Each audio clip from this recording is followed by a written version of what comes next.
At the back view, SM Santo Tomas Mall. Sa likod nga to guys ng SM Santo Tomas Mall, yung view. Ito napakalapad ng parking area. Ito nga guys, pinapalapad pa. Nakaraan hanggang dyan lang yan sa manhole, pero ito hanggang dito na. Yan. Yan na to ditong guys. Ayan yung may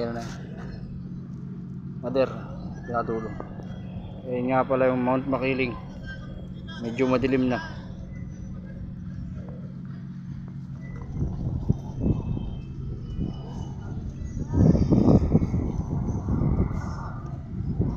Malapit na mag-opening to guys. Ang ganda ng loob.